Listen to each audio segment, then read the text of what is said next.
This is the first famous photograph of war. It is called The Valley of the Shadow of Death, and it was taken by British photographer Roger Fenton in 1855. During the First War to be photographed, the Crimean War. A bloody and confusing 3-year conflict fought between Russia and an alliance of the Ottoman Empire, United Kingdom, France, and Sardinia. The photo is part of a large collection taken by Fenton. WHO was sent to Crimea, a peninsula on the Black Sea in Eastern Europe, to bring war to life through photography. Most of the images depict camp life and portraits of soldiers. But this one is unique. Not because there's no one in it. But because out of the hundreds of photos Fenton took while he was in Crimea, it's the only one with a second version. The 2 photos are almost identical, they show the same devastated landscape from the same tripod position, but with one key difference. The one that became famous shows cannonballs scattered on the road. And in the second photo, they're gone. Or, is this the second photo? Did Fenton clear the cannonballs from the road or did he put them there himself? As photo historians have alleged, which photo shows the truth? Errol Morris. The fact that there's a pair, by the way, is mysterious in and of itself.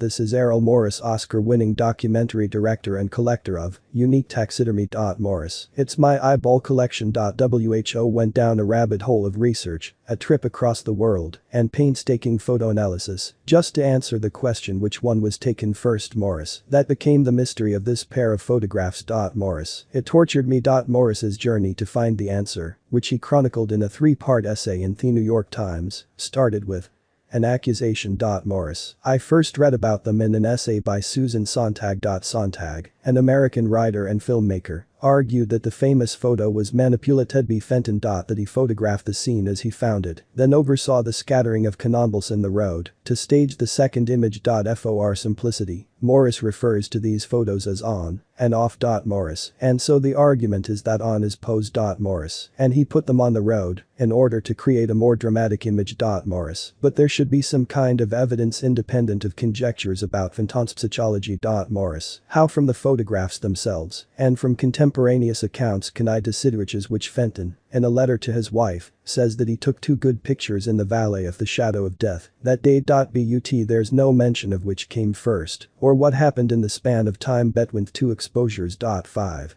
Interviews with photo historians and museum curators with expert knowledge on Fenton left Morris with contradictory conclusions about which photo makes more sense to have it been taken first. And whether or not Fenton wanted to add drama to the scene. Morris. Well, maybe he did. Maybe he didn't. That doesn't tell me which photograph was taken first. Morris. Which comes first, on or off or on? The answer would have to come from somewhere within the photos themselves. Morris. Well, I tried everything. Morris. At first I thought that the shadows, maybe if he could better understand the positions of the shadows around objects in the photos, Morris could determine which one was taken later in the day. So, naturally, he flew to the Crimean Peninsula. And with the help of a local guide, trekked to the exact spot in the Valley of the Shadow of Death where Fenton had stood 150 years earlier. Morris. I actually got a cannonball and placed the cannonball, photographed it at various times of day. Morris. Hoping the shadows would provide the ultimate clue as to before and after. And what did you determine? I mean, you had the ball in your hand, you photographed it, you knew which way he was facing. Did that help? Morris. No, it didn't. Morris. I could not reliably decide which came first. There's just too many variables in the chemical processes required to. Morris. Still no definitive answer. Morris was right about one thing from the beginning though. The solution to which of these photos was taken first is in the photographs themselves. He was just looking in the wrong place. Obsessing over the cannonballs made sense, but the solution isn't here. It is here. A friend of Morris's spotted it. These rocks moved, and that revealed something about what happened in the time between the photos being taken. Morris. If people are walking in this scene, gravity is going to pull them from a higher elevation to a lower elevation. Morris. And by observing the motion of these rocks, we can decide which came first. These rocks determine that on the one with the cannonballs in the road was in fact taken second. Morris. Without even looking at the cannonballs.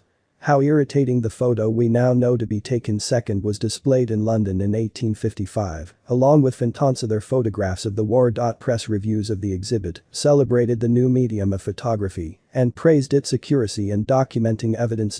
They singled out the Valley of the Shadow of Death as a must-see. One reviewer said the photo, which is literally covered with projectiles, showed with terrible distinctness what British soldiers had dared and encountered. Morris.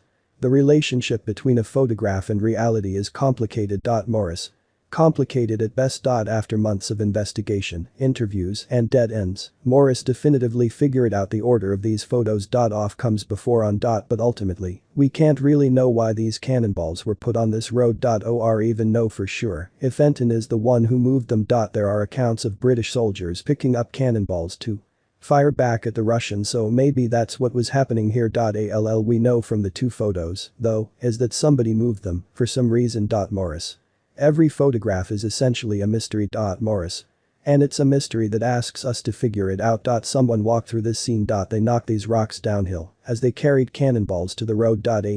Scene that brings us a little closer to one afternoon in 1855 in the valley off Shadow of Death. Even though these two photos are the only nearly identical pair in Fenton's Crimean collection, there's another shot he attempted multiple times. It's a self-portrait, dressed in a Zouave uniform. The Zouaves were a multinational infantry regiment fighting for the French. They were among the groups of soldiers that Fenton photographed in Crimea. They originated mostly in Algeria, but also came from other parts of North Africa that were under French colonial rule. Their uniforms were recognizable for their baggy pants and their head coverings. Kalichechias. Fenton photographed himself several times dressed in a Zouave uniform he was given and misleadingly captioned it as Zouave without context. For the record, these are actual Zouaves. Also, if you want to read Errol Morris's full essay on the Valley of the Shadow of Death, I link that in the description.